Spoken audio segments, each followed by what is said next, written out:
0. Good day, everybody, and welcome to today's Operational Services Committee meeting on this day, April 16th, 2024. The snow is melting outside. We are at the tail end of our committee meetings here today. First, I'll look to my committee. I'll call this meeting to order, and I'll look for the adoption of the agenda. Councillor Blackmore.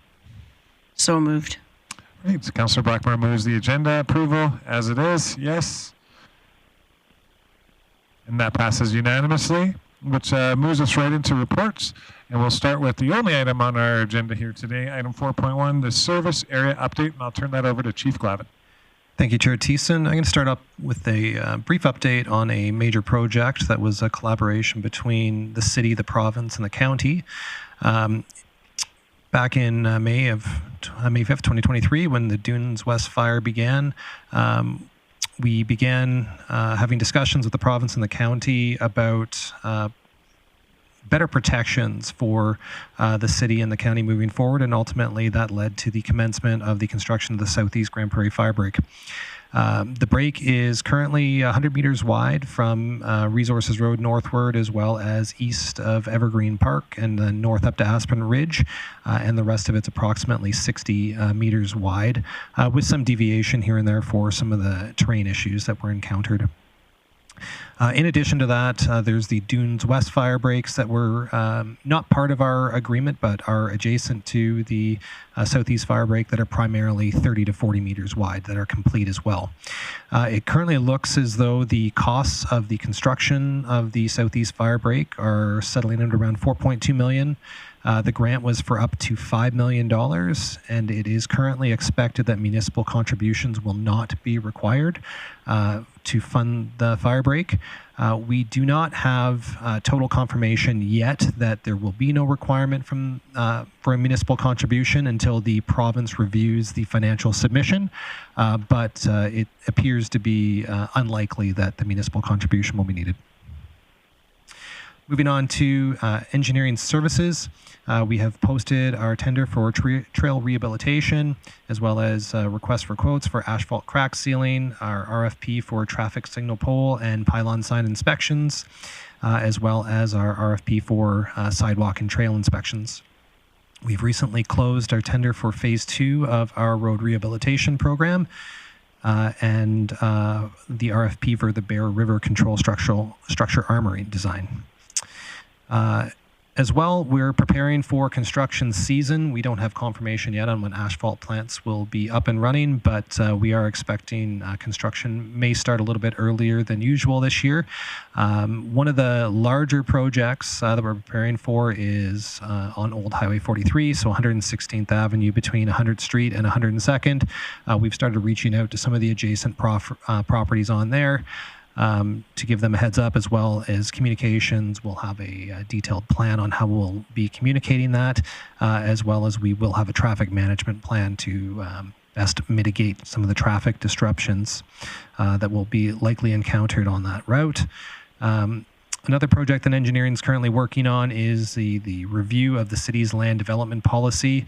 This is part of our regular policy review, and we'll be working with industry over the next month on some of the changes on that.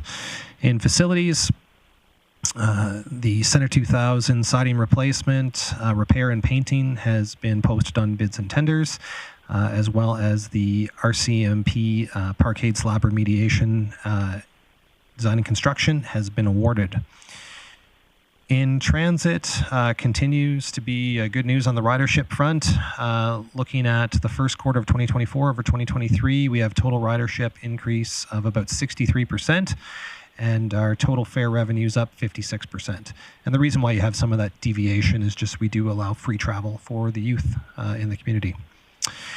In Environment and Parks, preparations are well underway for Earth Day celebrations at Teresa Sargent Hall this Saturday, April 20th, from noon until 4 p.m., with numerous activities that'll be on site. As well, all of our seasonal position offers have been completed, and we expect to have our new employees on site Monday, April 29th, to commence our summer operations. In transportation, we continue with street sweeping, albeit with perhaps a pause for today for some of the snow. Trail cleaning is well underway, and potholing is ongoing on arterial roads. And with that, I'll take any questions. All right, thank you very much for that, Chief Glavin. I'll open it up for questions. I do have one, just a question of clarity in regards to that fire break. With no municipal contribution, I guess with the expectation that the city was going to contribute to that fire break, what kind of savings are we foreseeing right now by not having to include money? Was that $1 million or was it less than? Thank you, Chair Thiessen. I believe it was $1 million, and that is in FER right now, I believe. Awesome. Thank you very much. Let's turn to other members of the committee for any other questions. All right, I have one more, just because we've been here so long already today. Highway 43, 100th Street to 102nd. Last year and the year before, it seemed like there was significant work being done on the intersection. This is just the roadway we're talking about, or do we have any more intersection adjustments to make? Thanks, Chair Thiessen. So last year there were no intersection improvements along that route on those locations. The year previous to that there were some, but there is extensive infrastructure under both of those intersections. So there will be significant disruption there, but there is a traffic accommodation. It's not going to provide for free flowing traffic by any means as it is today, but there are alternative routes in place, and we won't close both intersections down at the same time, and we'll certainly be limiting any disruption on there, and that'll be a priority with the contractor to minimize disruption. Well, that's great to hear. I was just wanting to make sure of that, because I know that's one of our major thoroughfares in and out of the city. Look to other members of the committee for questions on the Chief's update. Seeing none, I'll move right along to our outstanding items list, and I'll hand it back over to you, Chief Glavin. Thank you, Chair Thiessen. No changes necessary. So I'll entertain a motion, if I may. Councillor Berg. Yeah, I would like to move committee receive the April 16th outstanding items list as presented. All right, that motion is in order. I'll call to question. All in favor? Drum roll, please. Well, it passed on my screen, not on the big screen, but there we go. Oh, yeah. Well, that was unanimous. Thank you very much for joining us here today. Everybody, I'd like to especially thank administration and the members of council that stuck around, as well as our media. It was a long day here today. Hope you got lots of stuff, lots of learning in, and to the members of the public, we'll see you soon. Thanks.